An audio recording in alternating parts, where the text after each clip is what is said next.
जान से ज्यादा प्यारी गो कोइल भइल बेकार। जान से ज्यादा प्यारी गो कोइल भइल बेकार।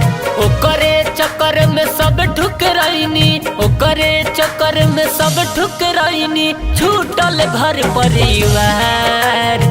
जान से ज्यादा प्यारी गो कोइल भइल बेकार। जान से ज्यादा प्यारी गो कोइल भइल बेकार। ओकरे चक्कर में सब ठुकराइनी, ओकरे चक्कर में सब ठुकराइनी, छूटल घर परिवार। जान से ज्यादा प्यारी गो कोइल भइल बेकार। जान से ज्यादा प्यार।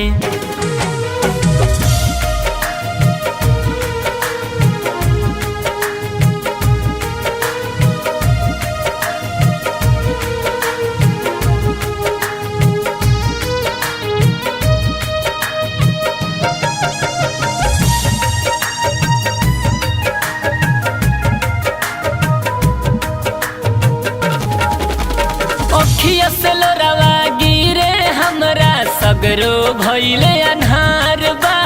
घरवा के लोगवा मर गोरिया में, दुश्मन भइल समाज बा।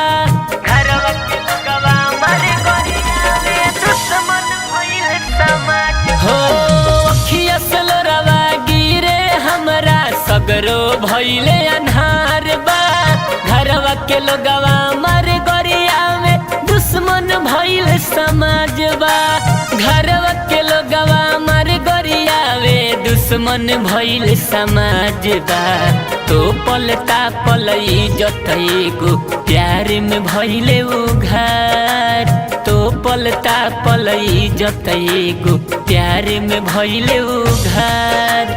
ओकरे चक्कर में सब ठुकराइनी, ओकरे चक्कर में सब ठुकराइनी, छूटल घर परिवार।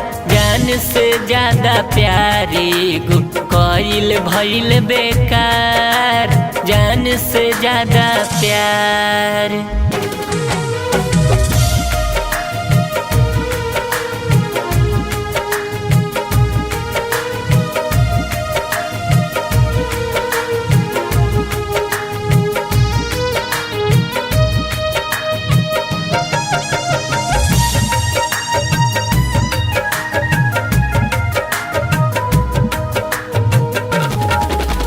रहे उम्मीद ना तनको हमरा, बीचे राह में छोड़ गई है। मोरे खातिर दीनानाथ के हाथे कबर खोद गई है। मोरे खातिर दीनानाथ के हाथे कबर खोद गई है। रहे उम्मीद ना तनको हमरा, बीचे राह में छोड़ गई है। मोरे खातिर दीनानाथ के हाथे खोद जाई है। मोरे खातिर दीनानाथ के हाथे कबर खोद जाई है। दिन से जोशी पार से हमर उजड़ गईल संसार। संदीप सागर पार से हमर उजड़ गईल संसार। ओकरे चक्कर में सब ठुकराइनी, ओकरे चक्कर में सब ठुकराइनी, छूटल घर परिवार। जान से ज्यादा प्यारी गो कोइल भइल बेकार। जान से ज्यादा प्यार।